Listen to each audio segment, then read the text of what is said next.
Hi friends, welcome to Stories with Shivaram. In today's story, let's learn about the Venezuela issue. So what exactly is the Venezuela issue? They have oil but no money. Let's take a look at the current situation. Recently, Venezuela has become a hot topic in world news. There are reports that there is heavy tension in the capital, Caracas, with news that Venezuela carried out airstrikes on the United States. But there's a bigger question than the warlike atmosphere. How did a country with the world's largest oil reserves end up in such poverty? The surprising fact is this: you might not believe how much oil Venezuela actually has. According to Al Jazeera reports, Venezuela has about 303 billion barrels of oil reserves. This is much more than even Saudi Arabia. Saudi Arabia has only 267 billion barrels. If you look at America, it has just 55 billion barrels. That means Venezuela has almost 5 times more oil than America. But the strange thing is, despite having so much oil, Venezuela earned money by selling oil only in 2023.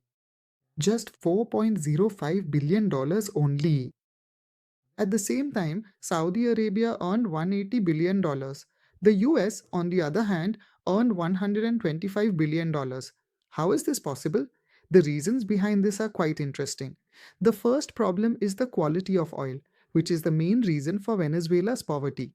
There, the quality of oil, the oil found in the Orinoco Belt region of Venezuela, is not like regular oil. It is called heavy crude oil. This is very thick and sticky, almost like tar. Regular oil flows through the ground, but Venezuelan oil, it is as thick as tar coal. Extracting it from the ground is a very difficult task. Expensive machinery and special technology are required. Not only that, refining it into petrol or diesel is even more challenging. Another major problem is that the sulfur content in Venezuelan oil is very high. Sulfur is very harmful to the environment. To remove it, advanced refineries and expensive technology are needed. After incurring all these costs, the production cost of Venezuelan oil becomes very high. That is why it fetches a lower price in the international market. Now, the second problem is government inefficiency.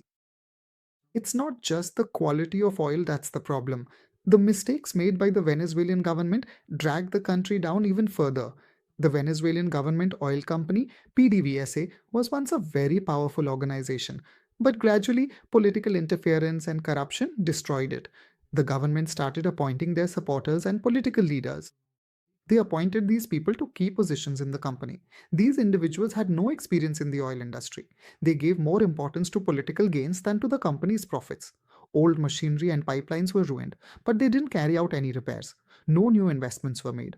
As a result, in 1990, Venezuela, which used to produce 3.5 million barrels of oil per day, now can produce only 7 to 800,000 barrels per day.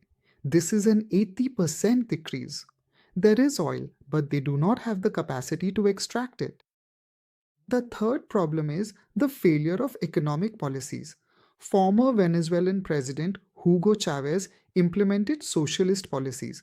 Spending oil profits on public welfare is a good thing, but they overdid it. They started spending money on everything and began printing new money. As a result, there was terrible inflation. In 2018, the inflation rate in Venezuela crossed 1 million%. If you buy bread for 100 rupees in the morning, by evening it becomes 200 rupees.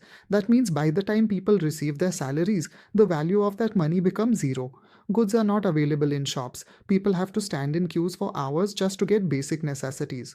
The fourth problem: due to Venezuela's political issues and human rights violations, America imposed strict economic sanctions on the country. American companies are not allowed to buy Venezuelan oil or pay money for it. Venezuela's money has been frozen in American banks.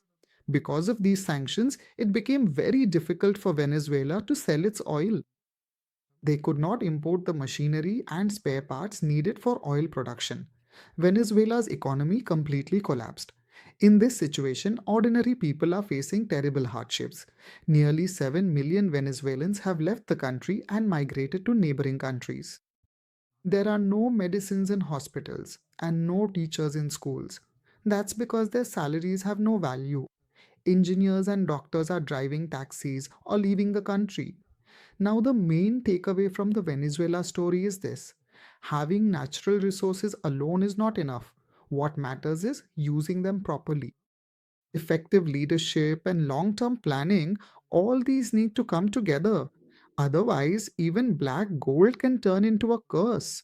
Venezuela has the largest reserves in the world, but there, due to government inefficiency, corruption, and wrong policies, that wealth has turned into a curse.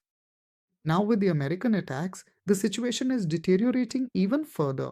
We have to wait and see what the future holds for Venezuela. But one thing is clear: not just resources, but also the way they are managed determines the fate of a country. Thank you so much. If you like this video, please subscribe to our channel, like and share this video. Thank you so much.